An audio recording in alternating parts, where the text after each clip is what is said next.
At so ayan, hi guys! Welcome back sa channel natin at ito na nga po sa episode 219 natin para kay Season 4 kay Kalbo. At ayun, ay balik na tayo kay webcomic natin. So ayan, huwag na natin patagalin pa. Simulan na natin yan. At nung sa nakaraan nga ay dito tayo natapos. Yung sa pagsalakay na ng grupo ni A dito kay Sonic. So balak na lang tapusin. Ayan si Sonic, pero dapat daw intact lang yung katawan ni Sonic. Kasi ang balak gawin ng Neo Heroes, kunin yung katawan ni Sonic at gawing puppet na cyborg yan. At so now, ang continuation yan is eto naman na. So dito nga, sumugod na yung mga bata ni A dito kay Sonic, pero yun, biglang nag-blur dito. Itong si Sonic at pagkatapos nga niya, is pang pang pang pang. So biglang naglaho si Sonic at ayun sa kabilang banda, biglang natamaan na sa mga ulo. Itong yung mga bata nga rito ni A at pagkatapos nga niya, is bang.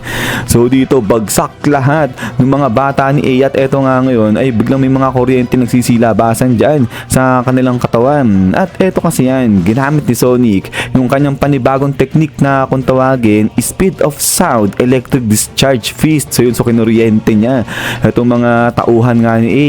At eto ngayon, biglang baling itong si Sonic dyan kay A. So nagulat itong si A kasi biglang nasa likuran niya eh. Itong si Sonic, at sabi nga dito ni Sonic ngayon, itong mga battle suit na to, nakakalaban na raw siya ng ganyan dati. So mga puro amateur lang daw, mga puro lakas lang, pero wala namang skill. So kaya nga, ang sabi ni Sonic dito, ang kailangan nilang daw gawin, iwasan itong mga to at wala na siyang magiging problema. At then maya maya ay ito nga biglang dali-dali ay aatake na rin itong si A. Bigla niyang kinuha itong kanyang sandata at pagkatapos nga niyan, spam!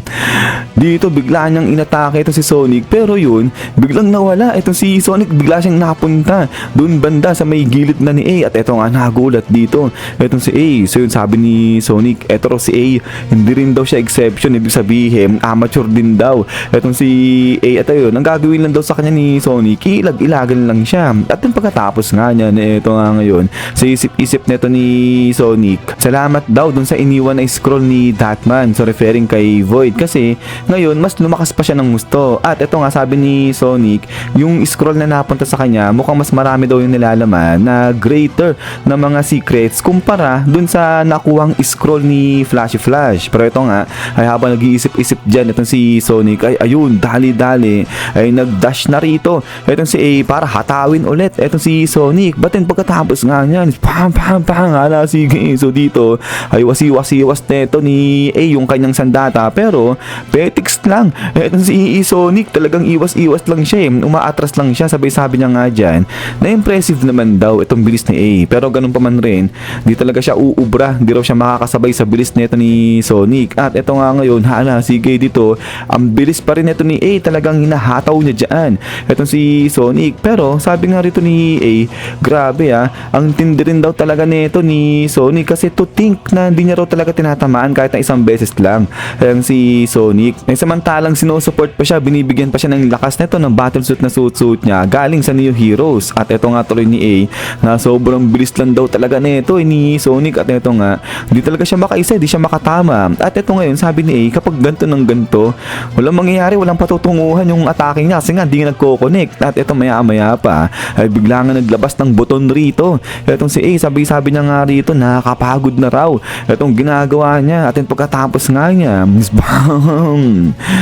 Dito biglang nagpasabog ulit etong si A, pero yun makikita ay biglang dumistansya na rito etong si A. At maya maya pa is boom. So ayun, biglang naglaho na etong si A dyan nga sa area. So ibig sabihin, tumakas lang pala siya dito laban kay Sonic kasi hindi nga siya umubre. At eto nga ngayon, tayo lang si Sonic. Sabi niya nga dyan, aba talaga naman, iniwan niya lang yung mga bata niya ng ganun-ganun lang, wala siyang pakialam. At eto nga, sa isip-isip ni Sonic, ang lala talaga ng Neo Heroes, talagang wala silang kwenta kasi ganyan yung ginagawa nila sa mga tauhan nila, pinapabayaan lang nila para nga sila makatakas lang. So wala raw bang kung sino yung willing na mag-stand firm at labanan ay ang Neo organization. At sabi niya nga dyan, hanggang kailan kayo makukontento na ganyan-ganyan nila kayo ng Neo Heroes na yan, ha? Saitama, sabi niya ganyan. So iniisip ni Sonic, si Saitama yung pwedeng lumaban against dyan nga sa mga Neo Heroes na yan. At din ito nga ngayon, biglang talo na dito sa side ni Saitama kasi nga ito, ang kinakalaban ni Saitama, itong Hero Association. So yun, kasama nga siya rito sa Hero Victim Association. So yun, so nagrally nga sila dyan ng kulit yung mga nasa kanilang mga to, tinataas na placard minumura nila itong Hero Association. At ito nga yung mga executive, pinagmamasdan.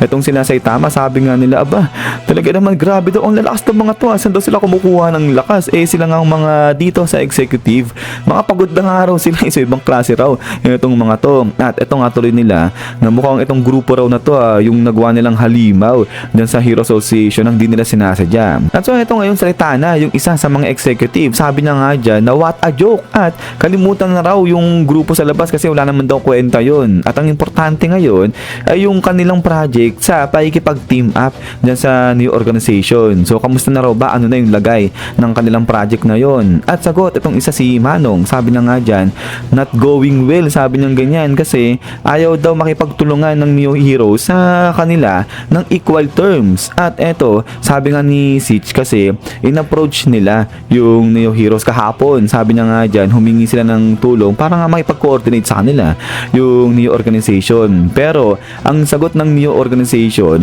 na iniiwasan daw kasi nila yung makipag-engage sa external group. So yun sa labas ng mga grupo na hindi kasali sa Neo Organization. Kasi ang mangyayari, magugulo-gulo lang daw yung command hierarchy doon sa Neo Organization. So yun, in short, ayaw nga makipagtulungan ng Neo Heroes dito sa Hero Association. At ito nga, sagot na yung isang executive, talagang yamot na yamot siya. Sabi niya nga dyan, pagkatapos daw nila kunin yung mga heroes nila, tapos ganyan sila mag-aasta ngayon, ayaw nila maipagtulungan. At ito ngayon, sagot na itong parang executive na binatilyo. Sabi niya nga dyan, pero ang realidad daw nito, yung public, yung mga citizen ay talagang kamping-kampi na sa new organization. So yun nga, boto sila sa new organization at talagang nakakalimutan na nila. Hindi nakakalimutan talagang inaayawan na itong Hero Association. At so ayan, habang namang problema nga rito itong mga executive ng HQ kasi ayaw na nga maipag-engage sa kanila ng new organization, ay biglang talo naman dito yan sa may labas. Dahil eto nga, may nakabulagta na, may nakatalo na ng isang halimaw. Pero itong halimaw na to, ano pa lang naman yan, Tiger threat level pa lang. So mahina-hina pa itong halimaw. At ang pangalan niyan, si Tentacle Muffler. At ang tumalo rito, ay eto na yung mga bataan ni Puri-Puri. So lupit na ito, parang pinagtulungan nila itong halimaw na to. Pero yun, sabi nga ni Puri-Puri dito, na hindi rin ba natutuwa itong kanyang mga bata rito na pinayagan sila na mag-training dyan sa labas. At eto na yung parang pinaka-actual na training nila. At tuloy nga ni Puri-Puri dito na mabuti to, na mahina na halimaw pa lang, Tiger threat level pa lang yung unang-unang na-encounter nila na halimaw, kasi mas magagamit daw nila yung experience na yan para maging prepared sila sa pagpasok dun sa seryosong mga laban pa. So ibig sabihin, para maging handa itong mga bata ni Puri-Puri dun sa mas malakas pa na halimaw. At so ayan, ay dito naman sa side ni Puri-Puri, nagiging maganda yung training na ginagawa niya dito sa kanyang mga bataan na preso. At din pagkatapos nga niyan, isyan guys, hanggang dito lang itong sa episode 290 natin. At ayan ay ulit guys, ay maraming salamat sa panonood dito kay Kalbo. So hintay-hintay lang para sa next episode natin dito. So ayan, so lagi mag-ingat. God bless niyo lahat at kita-kits tayo ulit.